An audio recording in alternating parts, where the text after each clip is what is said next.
Bueno, amados, hoy comenzamos con la segunda parte de El misterio de la iglesia, el episodio 17 de esta enseñanza, y dando un resumen del estudio anterior, ya que es un tema que merita que repasemos. Es importante saber nuestra función como iglesia de Cristo y entender todos estos ejemplos que hemos traído. Lo primero que debemos tener claro todos nosotros es saber el significado de lo que es la iglesia. Amén. Y cada uno podría darle un significado en base a una comprensión bíblica. Yo, por ejemplo, lo he interpretado de la siguiente manera. La iglesia es una gran asamblea o grupo de personas de todo el mundo que le pertenecen a Jesucristo. Forman parte de Él. Y sobre ellos habita la presencia de Dios, su Santo Espíritu. De esta definición de lo que es la iglesia destacan tres frases. Le pertenecen a Jesús, forman parte de Él y sobre ellos habita su presencia. Esas son las cualidades de un hijo de Dios que es parte del cuerpo de Cristo, que es iglesia del Señor. Y la semana pasada utilizamos ejemplos terrenales que la Biblia nos muestra de lo que es la iglesia, su función, su misión,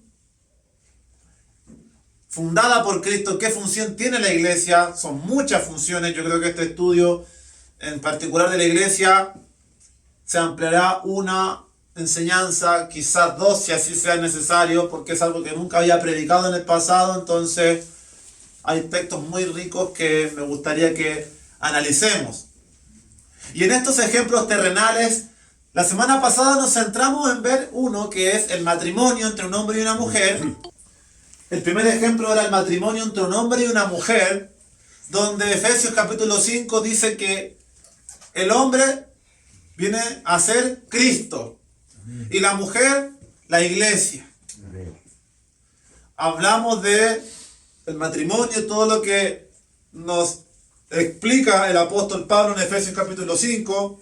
La mujer debe estar sujeta al marido, el marido es cabeza.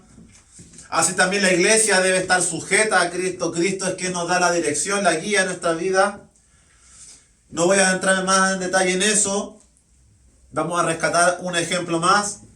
También vimos que la iglesia se compara con un edificio, donde en este edificio hay una base, un cimiento o una piedra angular donde se erige el edificio, y esa piedra es Jesucristo, y lo que se erige sobre esa piedra, esa construcción, esa edificación, somos nosotros, todos los que estamos dentro de ese templo santo que le pertenece a Dios. El tercer ejemplo también que utiliza la Escritura es el ejemplo del cuerpo, donde retrata que la cabeza es Cristo, y los miembros, los diversos miembros del cuerpo son su iglesia. En estos tres ejemplos vemos una unidad entre ambas partes, donde hay una autoridad y la otra parte se somete y se sujeta a las directrices, a la dirección de aquella autoridad. Y destaca algo importante que debemos tener en consideración, que entre ellos existe una estrecha relación. Son uno solo. Así que el llamado a nosotros, a cada uno de ustedes y a mí, es que tengamos una estrecha y cercana relación con el Señor. Que seamos uno con Él y que seamos uno entre nosotros. Lo cual se explicará en algún estudio siguiente. El texto que utilizamos para demostrar que la iglesia es un misterio fue Efesios capítulo 5, versículos 31 y 32, donde señala que por esto dejará el hombre a su padre y a su madre y se unirá a su mujer y los dos serán una sola carne. Grande es este misterio, mas yo digo esto respecto de Cristo y de la iglesia. De ello nos tomamos y de toda la exhortación de Efesios capítulo 5, versículo 21 en adelante, para retratar la relación entre Cristo y su iglesia, entre el Señor y cada uno de nosotros. Así también lo debe ser en el matrimonio entre un hombre y una mujer. Lo cual hay que aclarar hoy día, tristemente. Como dice el profeta Isaías, a lo dulce le dirán amargo, a la luz llamarán tinieblas. Sí. Estamos viviendo en un mundo que cada día ha perdido la dirección. Así que, amados, nosotros como iglesia estamos sujetos a la autoridad, al fundamento y a la dirección de Jesucristo. A la autoridad porque Él es el varón en esta relación y la iglesia es la mujer. Él es la autoridad. Al fundamento porque Él es la base del edificio y nosotros somos aquellos que vamos siendo construidos sobre esa base. Y a la dirección de Jesucristo porque la cabeza es la que ordena las direcciones y las directrices del cuerpo. La cabeza es la que da las órdenes. ¿Cierto? Amén. Así que estamos sujetos al señorío de nuestro amado Redentor y Salvador. Y lo que más destaca los textos de la Escritura acerca de la iglesia, lo que más usa es que señala que Cristo es la cabeza y la iglesia es su cuerpo. Esta es la frase que más resalta. Se usa en matrimonio, se usa en un edificio, pero lo que se usa más y de manera más repetida es señalar que nosotros somos su cuerpo. Somos parte de Cristo, somos parte de su cuerpo. Qué maravilloso.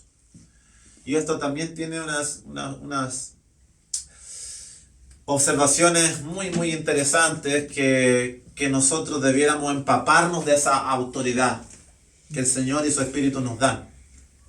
Así que eso en primer lugar, el significado de la iglesia, los ejemplos usados en base a este misterio, este nuevo misterio que el Señor nos trae. En segundo lugar, la primera revelación de este misterio, donde se manifiesta por primera vez esta idea de la iglesia que antes no había sido revelada. En el Antiguo Testamento a los judíos no les había sido revelado esto. En parte sí, pero a pocos, a ciertos profetas. La primera conversación de este tema se encuentra en el Evangelio de Mateo, en la confesión de Pedro, como lo pudimos leer la semana anterior, Amén. donde Pedro hace la confesión y señala que tú eres el Cristo, el Hijo del Dios viviente. Esa es la roca, esa es la afirmación sobre la cual será erigida la iglesia.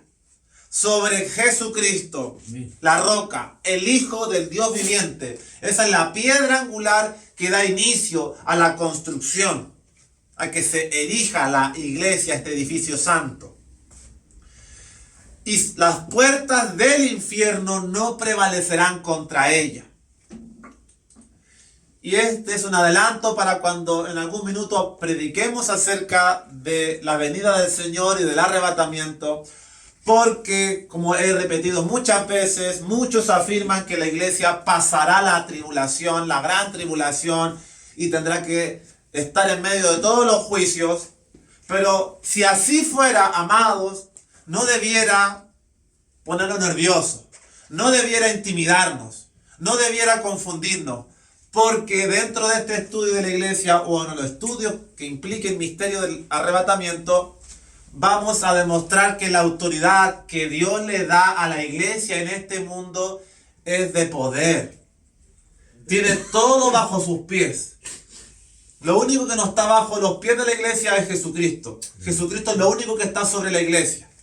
Nosotros estamos por sobre todo, principados, potestades, señoríos, huestes. La iglesia está por sobre todo. Así que venga lo que venga, la iglesia tiene un rol de autoridad, de prevalecer sobre la fuerza de las tinieblas. Así que por eso a mí me anima a pensar que no estaremos en aquel momento que se manifieste el hombre de pecado, porque seríamos un gran tropiezo para que las tinieblas cubran toda la tierra, como dice la palabra. la luz aún va a estar si estuviera la iglesia. Sí, Señor. Pero eso lo vamos a explicar en otro estudio con mayor profundidad y con varios versículos. Pero allí Pedro dijo, tú eres el Cristo, y Jesús le dice, a ti te digo, Pedro, que sobre esta roca, sobre esta palabra que te reveló mi Padre, edificaré mi iglesia, y el infierno, las puertas de él no triunfarán, no prevalecerán sobre ustedes. Gloria al Señor. Y lo tercero, en esta introducción y resumen del estudio anterior, ¿por qué se le denomina un misterio a la iglesia? Porque en el Antiguo Testamento la elección de Dios fue el pueblo de Israel. Dios se reveló a esta simiente a través de Abraham, a través de los patriarcas, a través de todo este linaje, el pueblo escogido. Pero en el Nuevo Testamento y con la aparición de Jesucristo las cosas vinieron a cambiar radicalmente, conforme a lo que la Escritura ya manifestaba de antemano. Y con la manifestación de Jesucristo son incluidos los gentiles y se funda e inicia la iglesia. Ambos misterios, el misterio de los gentiles y el misterio de la iglesia, ambos son gracias a la muerte y a la resurrección de Jesucristo. Porque gracias a la muerte y la resurrección de Jesucristo, dice Efesios capítulo 2, que fuimos hechos pueblo de Dios. Y también dice que la iglesia fue ganada por su sangre. La iglesia no existía antes porque no se había manifestado el Mesías. No se había manifestado el Señor. No había hecho la obra redentora para comenzar la edificación de la iglesia. Así que con la aparición del Mesías es que inicia estos misterios. Uno ya lo predicamos y otro le estamos dando avance. Es por esto que Jesús, a contar de esa conversación con Pedro, y es lo que yo le recalcaba y es lo que abre el puntapié para esta enseñanza, después de que Jesús conversa con Pedro y Pedro declara que Jesucristo es el Hijo del Dios viviente y que sobre esta roca edificaré mi iglesia, inmediatamente después de esta conversación, Jesús es cuando abre y comienza a revelar que le era necesario padecer, morir y resucitar al tercer día. Porque eso es lo que iba a abrir el puntapié, iba a inaugurar su iglesia. Aquellos que digan que la iglesia existía en el Antiguo Testamento están mintiendo. No podía existir antes porque Jesucristo no había venido al mundo. Sí, Señor. Amados, así que es cuando Jesucristo comienza a revelar que debe padecer y morir. Porque como dijimos antes, la iglesia fue ganada por su sangre, por su sacrificio. Y nosotros también fuimos hechos pueblo de Dios. Amén. Así que, amados, finalmente volveremos a dar lectura al último texto que vimos la semana pasada. Le invito a que me acompañe al Evangelio de Juan, capítulo 2, versículo 18. Dice así la Escritura.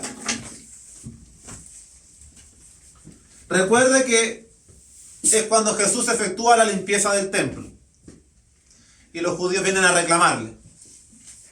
Y los judíos respondieron y le dijeron, ¿qué señal nos muestras, ya que haces esto? Respondió Jesús y les dijo, destruid este templo y en 3 días lo levantaré. Dijeron luego los judíos, en 46 años fue edificado este templo y tú en 3 días lo levantarás. Mas él hablaba del templo de su cuerpo. Por tanto, cuando resucitó de entre los muertos, sus discípulos se acordaron que había dicho esto y creyeron la escritura y la palabra que Jesús había dicho. Es lindo el tema gramatical que sucede en este texto porque Juan está retratando una situación entre Jesús y los judíos, pero a la vez después está contando algo que pasó mucho después de esa situación. Ya cuando Cristo asciende, está contando que los discípulos se acordaron de estas palabras de Jesús. De que Jesús había dicho que derribaría el templo y en 3 días lo volvería a levantar. Los judíos dicen en 46 años fue edificado este templo y tú piensas reconstruirlo en 3 días. Pero Jesús hablaba de su cuerpo.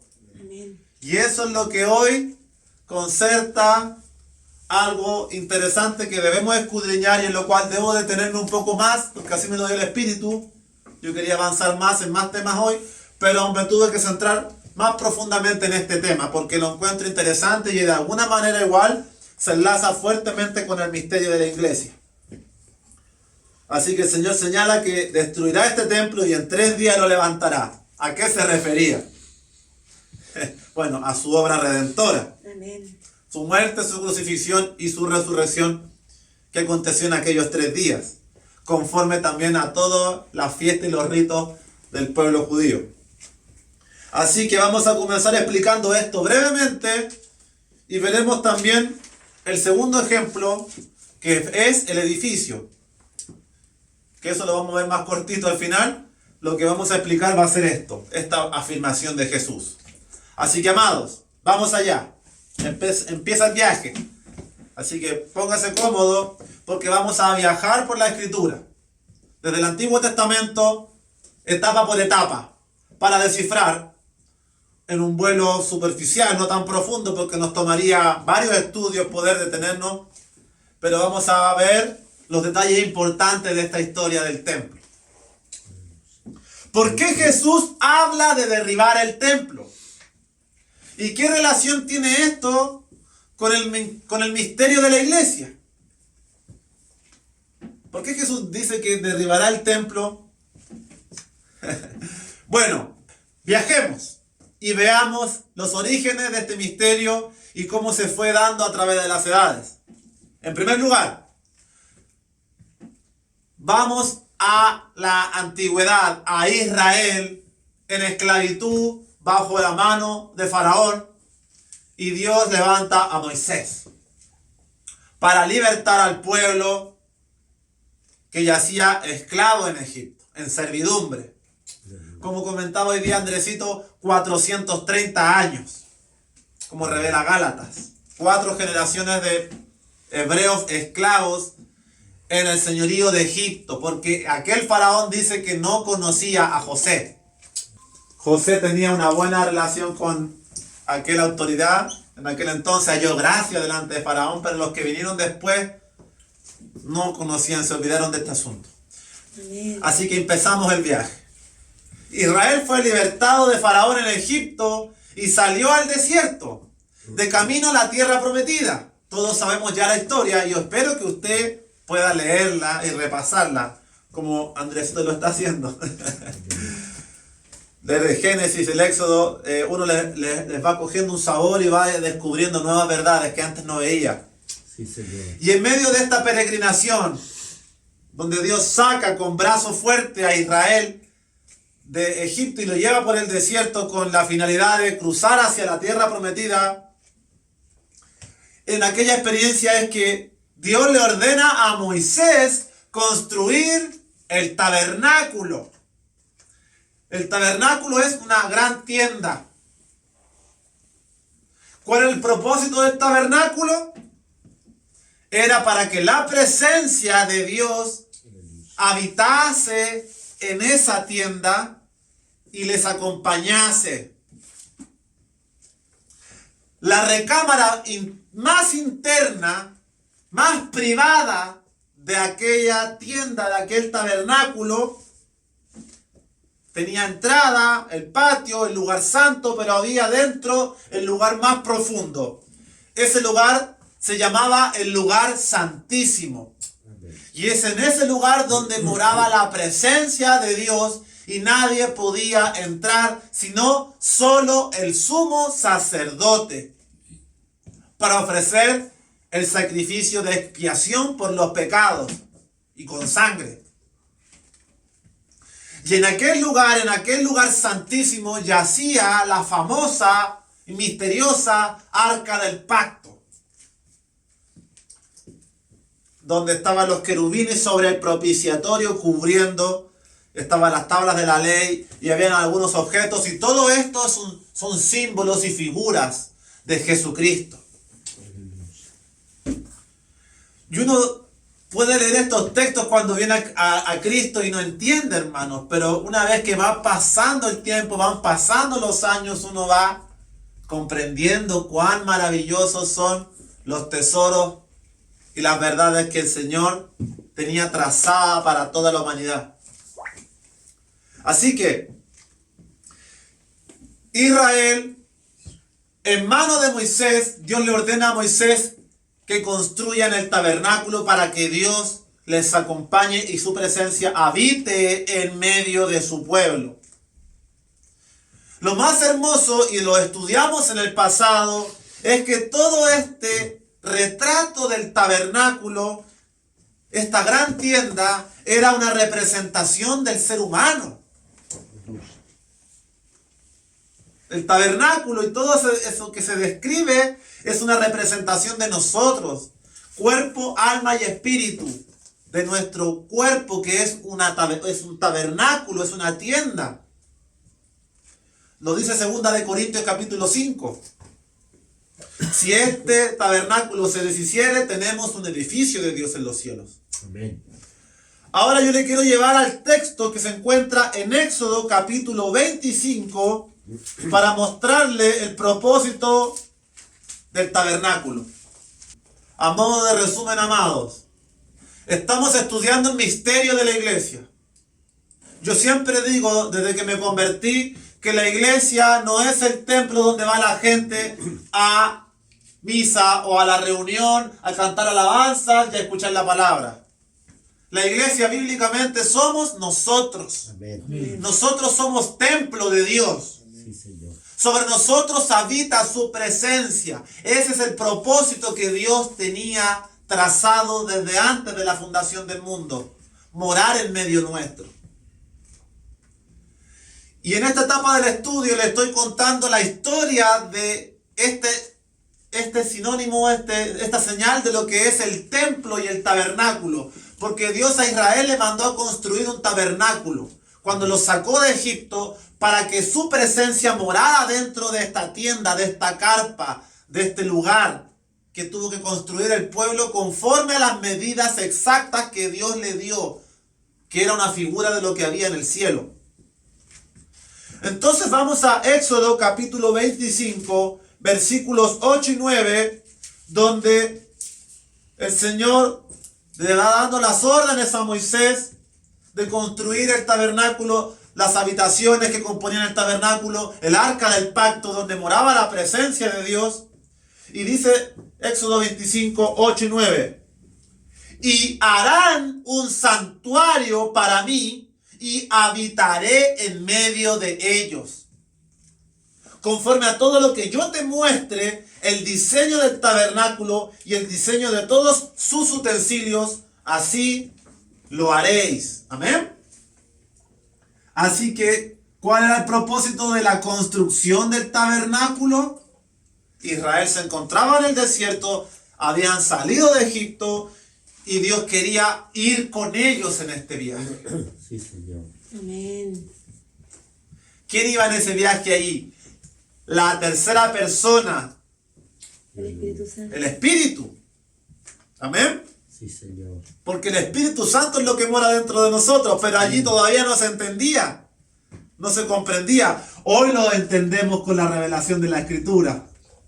Dios quería acompañar al pueblo y su presencia vino a habitar dentro de este tabernáculo hecho por manos de hombres, en el lugar más profundo, que era el lugar santísimo, Aleluya. donde nadie podía entrar porque caía desplomado, muerto inmediatamente por el pecado.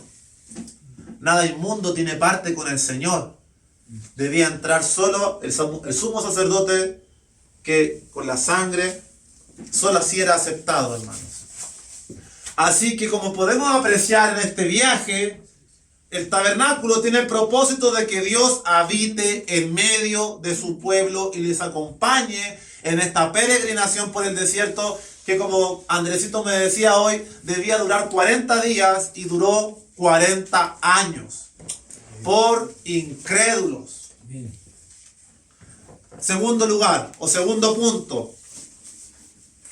Pasaron los siglos, hermano. me estuve leyendo cada anécdota del tabernáculo, seleccionando con el celular cada una de las diferentes situaciones que sucedió en el tabernáculo, pasando por Éxodo, Deuteronomio, Jueces, Samuel. Pasaron, yo creo que por lo menos unos 500 años, hermano.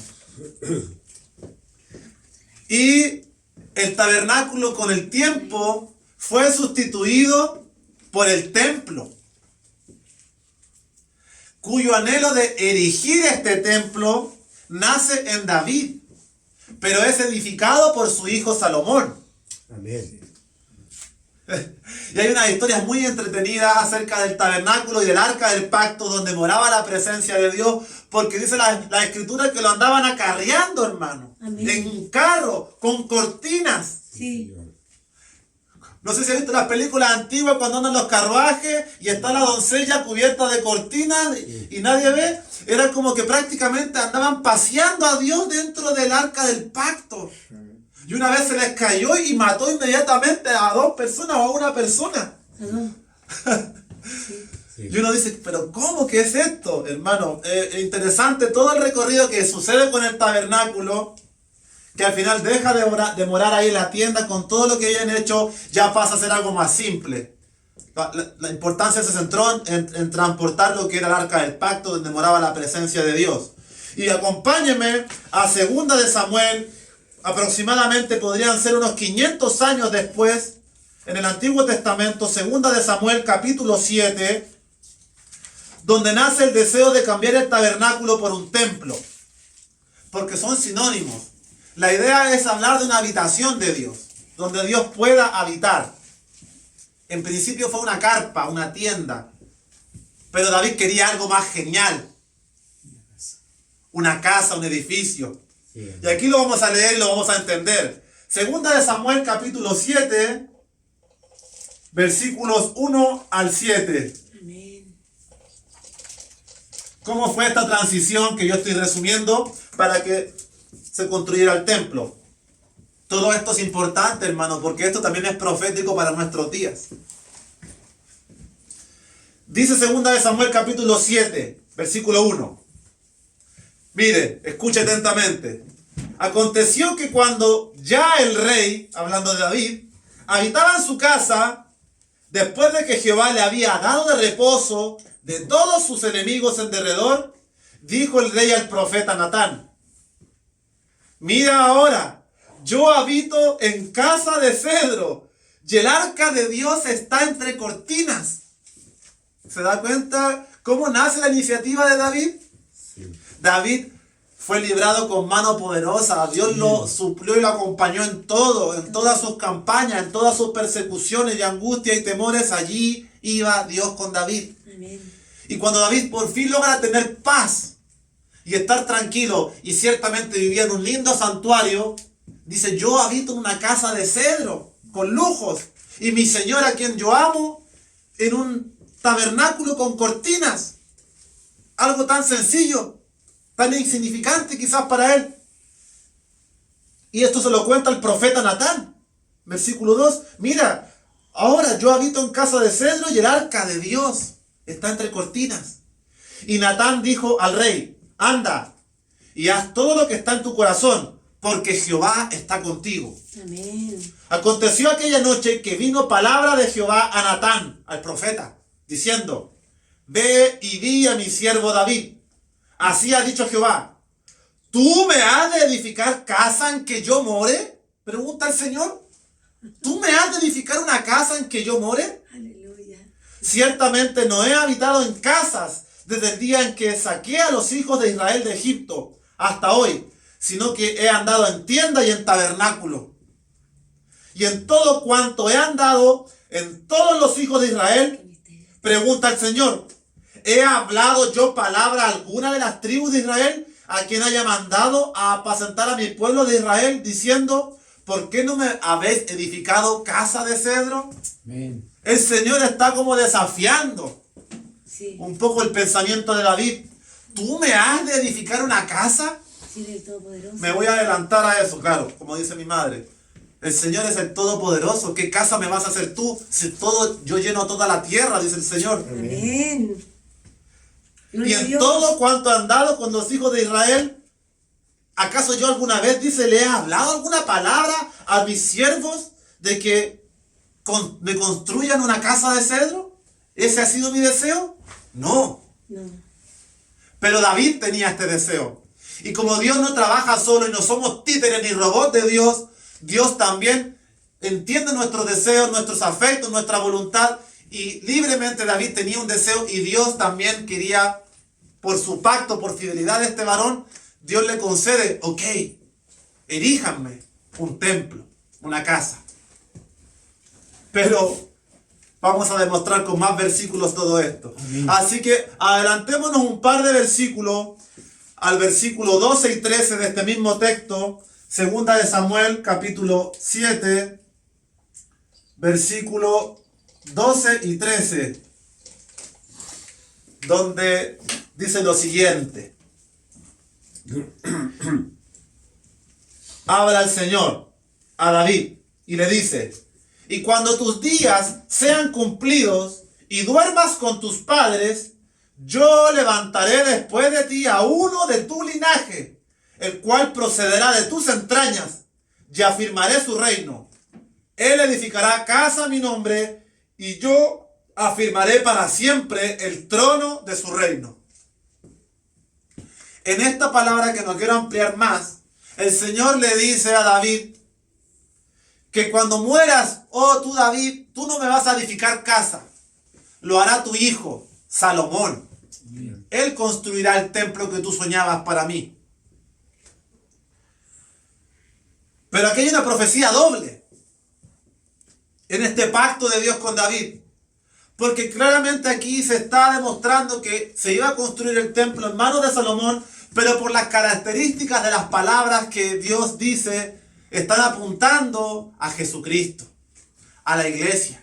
Porque dice: cuando tus días sean cumplidos y duermas con tus padres, yo levantaré después de ti a uno de tu linaje, el cual procederá de tus entrañas, y afirmaré su reino. Uno puede decir, bien, es su hijo, Salomón, el siguiente rey. Pero ¿qué dice después? Versículo 13. Él edificará casa a mi nombre. Ok, Salomón lo hizo también. Y yo afirmaré para siempre el trono de su reino. Y ahí está la clave. Amén. Yo afirmaré para siempre el trono de su reino. E Israel no afirmó para siempre ese trono. Salomón pecó, falló y Israel cayó. ¿A qué se refería esta profecía?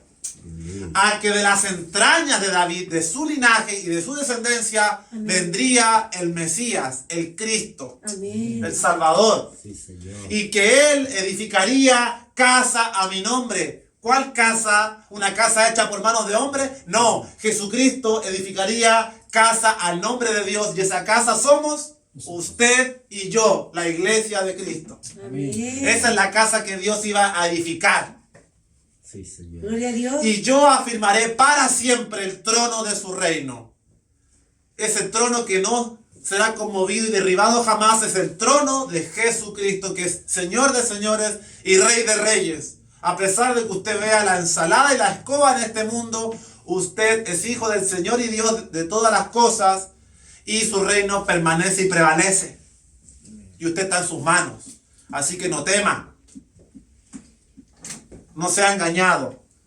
Aumente su fe. Como le decía en un video que compartiremos de una profecía preciosa que Dios le dio a dos jóvenes argentinos, el Señor le decía constantemente a este joven en una revelación hermosa: mantén tu fe, mantén tu fe, mantén tu fe. Amén, Porque se está perdiendo la fe en las iglesias. amén, Se está mirando la ley, se están mirando las buenas obras, se está mirando la apariencia, se está mirando la prosperidad, los diezmos, cualquier payasada, menos la base y el motor del evangelio, que es la aleluya, fe. amén. Aleluya, sí, Señor. Gloria a Dios. Así que vemos en David el deseo de cambiar el tabernáculo porque no tenía muy buen aspecto, no era tan digno de Dios.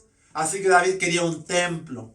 Y Dios le promete: ok, tu hijo construirá mi templo, pero ¿sabes qué? Aquí te tiro un misterio, David. Aquí viene algo más poderoso: el Cristo. que edificará casa para que mi pueblo habite conmigo.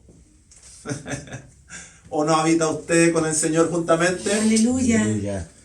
Y su trono será afirmado para siempre. Así que, hermanos, siglos después, bueno, Salomón logra construir el templo, era hermoso, tenía unas características únicas, exquisitas, pero ese templo fue destruido porque Israel y sus tribus fueron rebeldes y desobedientes y no se arrepintieron de su maldad. Por tanto, Nabucodonosor y el imperio babilonio sitiaron la ciudad, destruyeron el templo y se llevaron los tesoros del templo a Babilonia. Y de allí se abre el libro de Ezequiel, de Jeremías, de Daniel, de Isaías. Así que ese templo fue derribado, hermanos. Pero siglos después se erige el segundo templo. Amén. El primero fue destruido y el arca del pacto desapareció, hermano. Y ese es el debate de hoy en día, que Israel hoy quiere reconstruir el templo en Jerusalén. Pero está el arca. Porque Israel no cree en el Mesías. Israel sigue creyendo que Dios habita en templos hechos por manos de hombres y que tiene que ser restituidos los sacrificios y el arca del pacto. Pero no pueden porque el lugar donde va el templo está la mezquita de Omar, que es la mezquita musulmana. La cúpula de la roca creo que también está ahí. Y hay rabinos que creen que el arca del pacto está bajo tierra, pero no pueden hacer nada, no pueden excavar porque es autoridad musulmana. El libro no apócrifo que se encuentra en la Biblia católica, el libro de los Macabeos, señala que Jeremías menciona que el arca se escondió en una cueva, en un cerro. También hay una investigación. Otros piensan que está en Etiopía. La verdad es que el arca no ha aparecido, pero el arca es importante porque el arca es el lugar más preciado y más precioso porque allí es donde moraba la presencia de Dios.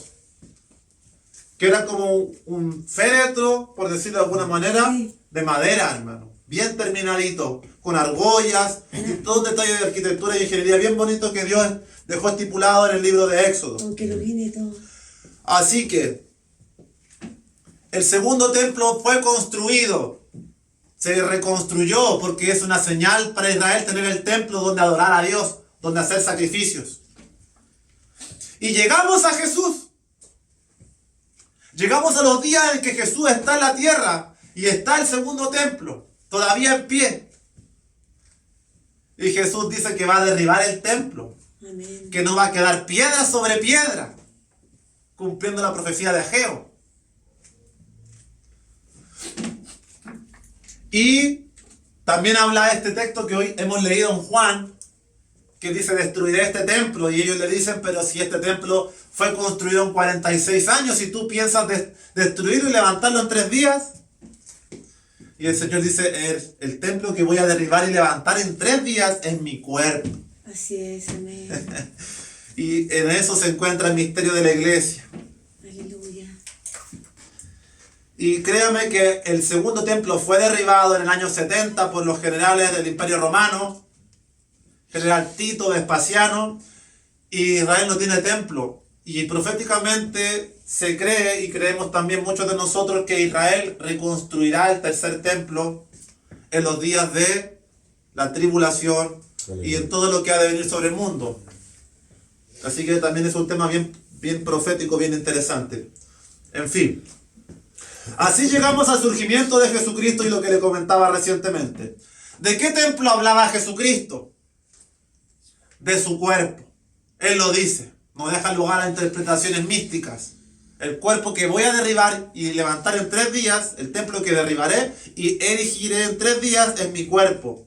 Esto es importantísimo porque el propósito de toda esta historia es mostrarle a usted, en esta historia resumida, que el verdadero templo, el verdadero tabernáculo donde habita Dios, somos nosotros. Ese era el plan y el misterio que Dios había trazado. El tabernáculo y el templo eran símbolos, eran figuras. El tabernáculo mayoritariamente, porque ese fue el que Dios dio instrucciones y representaba al cuerpo. Ya el templo que sustituye al tabernáculo fue un deseo de David.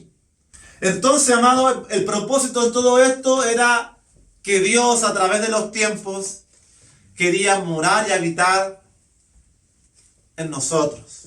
No en un edificio, Aleluya. en nosotros, Amén. en su iglesia, Amén. en su cuerpo, en cada uno de ustedes. Amén. ¿Cómo no va a ser esto maravilloso? No nos va a mover el piso. Que el Dios omnipotente, el creador de todas las cosas, quiera tener una relación con usted. Gloria al Señor. Por eso me entristece tanto cuando veo personas que he conocido, que conocen al Señor, que les cambia su mirada, que empiezan a prosperar y van y vuelven su mirada al mundo, vuelven su mirada a Egipto y les viene un juicio tremendo de parte de Dios. Así es. ¿Qué más podemos hacer que orar por esas personas? Sí, Señor. Porque como decía este joven del video que compartiré, ojalá fuera frío o caliente, pero no tibio, porque si eres tibio te vomitaré. Así es, Señor. Veamos el propósito de Dios en Isaías capítulo 66, versículo 1. De que lo que yo le digo no son cuentos, es lo que se encuentra en la escritura. Busque el profeta Isaías capítulo 66, versículo 1. Jehová dijo así: el cielo es mi trono y la tierra estrado de mis pies. ¿Dónde está la casa que me habréis de edificar? ¿Y dónde el lugar de mi reposo? Allí está la confirmación, hermanos. Palabra de Dios. Amén. El cielo es mi trono, la tierra el estrado donde poso mis pies. ¿Qué casa me van a hacer ustedes? Dice el Señor. ¿Qué casa me han de edificar para que yo habite? Si yo lo lleno todo, dice el Señor. Amén. Así es.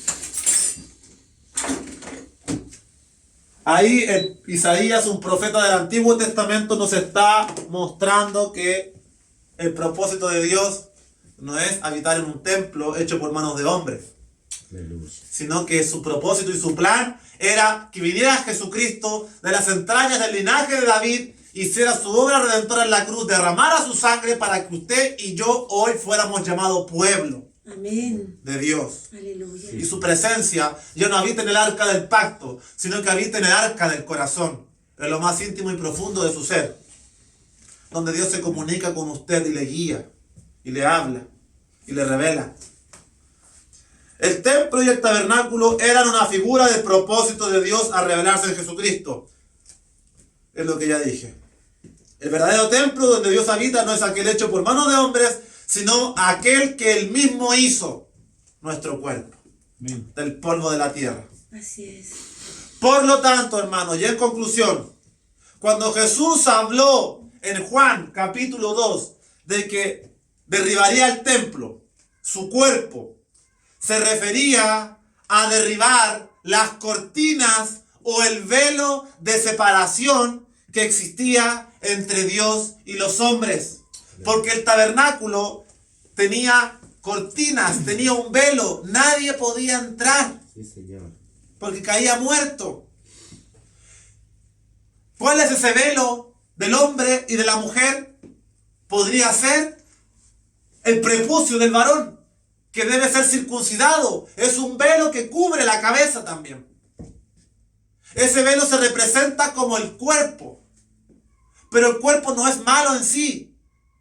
Es nuestra naturaleza carnal y caída, el velo. Esa es la pared que impide, porque nada corruptible tiene parte con Dios. Por eso algo corruptible entraba y pasaba las cortinas y ¡pum!, desplomaba el piso muerto. Amén. Porque era algo corrupto. No es el cuerpo lo corrupto, el cuerpo es precioso, lo hizo Dios. Es la naturaleza carnal en nosotros. Amén. La división que impide que entráramos en una relación cercana con el Señor. El cuerpo corruptible de pecado, esa naturaleza vieja y caída que la Biblia reprende una y otra vez a hacer morir. Aleluya. Y no quieren hacerlo morir las personas. Cuando el Señor ofrece su cuerpo y es crucificado, derriba las cortinas, rasga el velo, destruye el cuerpo del pecado y abre un camino nuevo y vivo a través de su sangre. Allí se establece un nuevo pacto El pacto prometido donde Dios ya no moraría en templos y en tabernáculos hechos por manos de hombre, sino donde cada uno de nosotros sería su santuario. Usted es santuario de Dios. ¿Cómo no tomarse esto en serio? Usted es habitación y presencia del Altísimo. Como me dijo el Señor una vez en el Espíritu, tú eres mi imagen, Amén. tú eres mi reflejo. Y eso me quedó guardado en el corazón tan profundamente. Me quedó guardado esa figura, hermano. Así que nosotros somos santuario y habitación de Dios. Su Santo Espíritu ya no necesita habitar en un arca de madera de acacia, sino que habita en usted y en mí. Por eso el Señor decía en Éxodo 25, y habitaré en medio de ellos. Y decía en 2 de Samuel a David, Él edificará casa a mi nombre. Nosotros somos esa casa edificada a su nombre, su iglesia. Así que es así como se cumple un propósito y un misterio bien escondido. Erigir, construir el verdadero templo de Dios, su iglesia, donde Él mora en nosotros. Le estamos sujetos, le servimos y vivimos bajo su dirección y consejo en una estrecha relación. Amén. Amén. Amén. Como dice 1 Corintios 3, 16. Este se lo sabe el Emanuel de memoria. Amén. Si no se lo sabe, tarjeta amarilla. ¿No sabéis que sois templo de Dios y que el Espíritu de Dios mora en vosotros? Amén. Ahí está demostrado con la Escritura. Porque yo puedo decir muchas cosas y usted tiene que hacer el trabajo de comprobar lo que yo digo. Y no comerse todo lo que el garzón le trae a la mesa, sino escudriñar las Escrituras, porque os parece que en ellas tenéis la vida eterna. Señor. ¿No sabéis que sois templo de Dios y que el Espíritu de Dios mora en vosotros? Dice la Escritura. Pregunta para todos nosotros en esta tarde. Y como dice también por ahí otro texto, ¿y no sabéis que su Espíritu os anhela celosamente? Amén. Gloria a Dios. Así que, amados, su sangre ganó la iglesia. Es así que se dio apertura e inauguración a la iglesia. Porque dice Hechos, capítulo 20, que la ganó con su sangre. Ahora vamos a un texto interesante que resume algunas cositas que hemos visto en los últimos estudios y en este. Vaya a Colosenses capítulo 1, versículo 17. El libro de Colosenses es un libro muy interesante, muy enriquecedor. Colosenses capítulo 1, versículo 17 al 20. Colosenses 1:17 dice, y Él es antes de todas las cosas, y todas las cosas en Él subsisten. Hablando de Jesús. Mire, observe este texto, versículo 18. Y Él es la cabeza del cuerpo que es la iglesia. Amén. Amén. Amén. El que es el principio, el primogénito de entre los muertos, para que en todo tenga la preeminencia. Por cuanto agradó al Padre que en Él habitase toda plenitud, y por medio de Él reconciliar consigo todas las cosas, así las que están en la tierra como las que están en los cielos, haciendo la paz mediante la sangre de su cruz. Aleluya. Ahí está explicado, hermano, cómo se erigió la iglesia, la obra de Cristo, hermano. Amén. Él es el Señor y Dios eterno que debía manifestarse, debía venir al mundo, ponerse en nuestro lugar, padecer, pagar el precio que nadie puede pagar, porque nadie puede cumplir las demandas de la ley. Nadie. Solo Él. Como explicamos abundantemente, justicia por la ley o justicia por la fe. ¿Cuál camino va a tomar?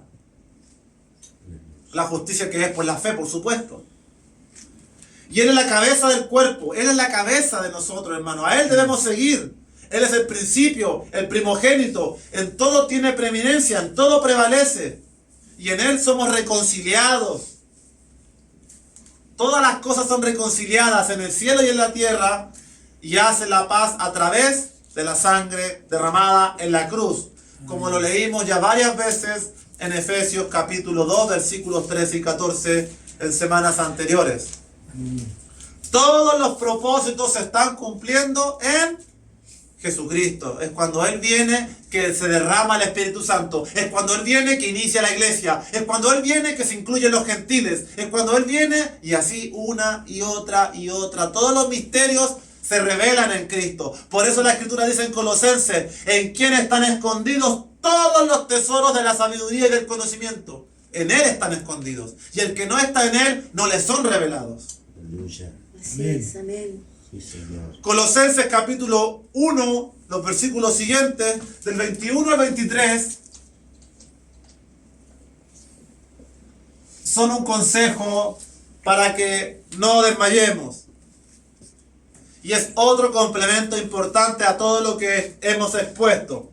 Y a vosotros también, que erais en otros tiempos extraños y enemigos en vuestra mente, haciendo malas obras, ahora os ha reconciliado en su cuerpo de carne, por medio de la muerte, para presentaros santos y sin mancha e irreprensibles delante de Él, si en verdad permanecéis fundados y firmes en la fe, y sin moveros de la esperanza del Evangelio que habéis oído, el cual se predica en toda la creación que está debajo del cielo, del cual yo, Pablo, fui hecho ministro.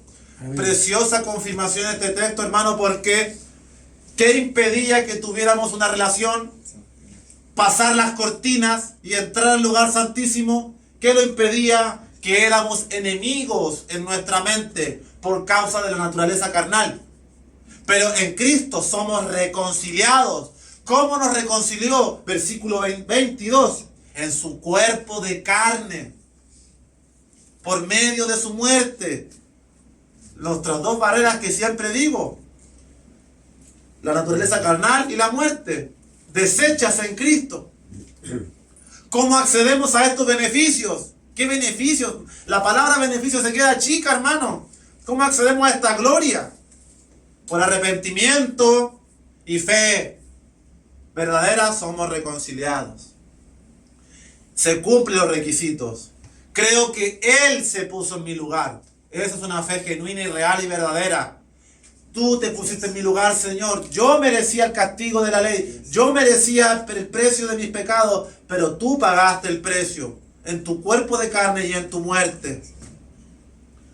Y todo esto, como decía la oración de Juan Carlos, nos considera santos y sin mancha. Justificados. Justificado es como si nunca hubiese pecado. Amén. Usted no necesita entender tanta teología y lo que es justificación. Usted necesita gozarse y alegrarse y levantar sus manos al cielo de que Dios le diga, tú, Emanuel, tú, Bernardita, tú, Prisco, tú, Loreta, no veo ningún pecado en tu vida. Aleluya. Amén, Dios mío. Pero Señor, todavía me equivoco. Pero no te estoy mirando a ti, estoy mirando a mi hijo. Amén. Amén. Búscalo, búscalo, búscalo a Él. Porque el problema que tienen las iglesias es que dicen, busca la ley, guarda los mandamientos, guarda la palabra, guarda los mandamientos. Pero el énfasis está errado, es busca a Cristo. Amén. Porque dice Romanos, la conclusión es que el Espíritu, allí está la clave. El Espíritu, en el Espíritu está la clave. Donde dice Romanos 8:14, porque todos los que son guiados por el Espíritu de Dios, estos son hijos de Dios. Los que son guiados por el Espíritu, no por la ley. Los que tienen la presencia de Dios en ellos, saben lo que deben hacer porque temen al Señor. Así que, amados, con toda esta enseñanza nos podemos despedir y dar lectura al último texto de esta tarde. Así que leemos el último texto de esta tarde que ejemplifica el segundo ejemplo. El primero fue el matrimonio, Efesios capítulo 5. Relación entre el varón y la mujer, relación entre Cristo y la iglesia. El segundo ejemplo es el templo, el edificio. que tiene una base donde se construye un terreno, un fundamento, una piedra angular, y sobre ese terreno se edifica el edificio. Ese es el segundo retrato que leeremos en Efesios capítulo 2, versículos 19 al 22. Dice Efesios capítulo 2, versículo 19. Mire este texto que hermoso, hermano. No podía dejarlo fuera. Dice así. Le habla a usted. Así que ya no sois extranjeros ni advenedizos, sino conciudadanos de los santos y miembros de la familia de Dios, edificados sobre el fundamento de los apóstoles y profetas, siendo la principal piedra del ángulo Jesucristo mismo, en quien todo el edificio, bien coordinado, va creciendo para ser un templo santo en el Señor, en quien vosotros también sois juntamente edificados para morada de Dios en el Espíritu. Este texto viene a aclarar todo, hermano. Amén. Ya no somos extranjeros, ya no somos extraños, ya no somos advenedizos. Un advenedizo es venido de un lugar distinto de aquel donde se había establecido. Ya no es extraño, ya no es enemigo en su mente. Ahora su mente teme a Dios. Ahora usted teme de hacer lo malo. Quizás lo hace igual, hermano, pero teme y le duele. Gloria a Dios si le duele. Cuando le deje de doler, preocúpese. Así Se es. lo digo por experiencia propia. Amén. Venido, bueno, ahora ¿qué somos? Somos miembros de la familia de Dios. ¡Wow! Tenemos una familia con el Señor. Amén. Sí, ¿Cuál es esa familia? Amén. La iglesia. Amén. Sí, Señor. La iglesia es nuestra familia. Y tu vida está edificado en lo siguiente. Está edificada en lo siguiente. Está la primera piedra, Jesucristo. La orden y el permiso para construir, el Señor lo da. Yo soy la base. Luego, el fundamento de los apóstoles y profetas. Apóstoles y profetas.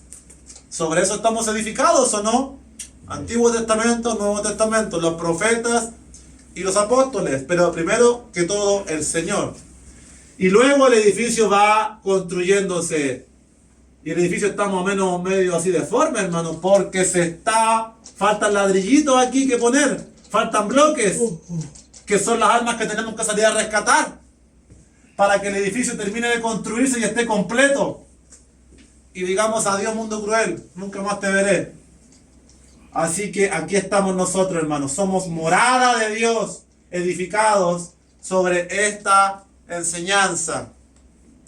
Es en él que el edificio bien coordinado va creciendo para ser un templo santo en el Señor. Así que ahora nosotros acá en Chile tenemos lleno de edificios en todo este sector. Usted hoy día se va a gozar y se va a reír y va a alabar a Dios cada vez que ve un edificio allá afuera.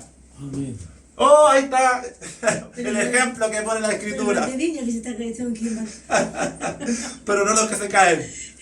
Así que, amados, usted y yo somos juntamente edificados para morada de Dios en el Espíritu. Amén. Habitación de Dios en el Espíritu.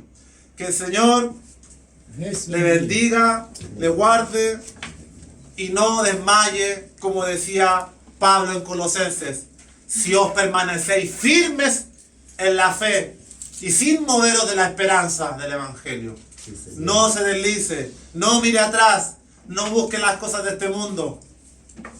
Porque el Señor viene y viene por una novia santa, una iglesia santa, sin mancha, sin arruga, Amén. Sí, que ha Señor. confesado sus pecados, que ha creído en su nombre y que cada día Aleluya. anhela su regreso. Sí, Señor. Bendito sea el Señor. Le damos la gloria y la honra en esta hora Amén. y oramos y le damos gracias por la asistencia de hoy.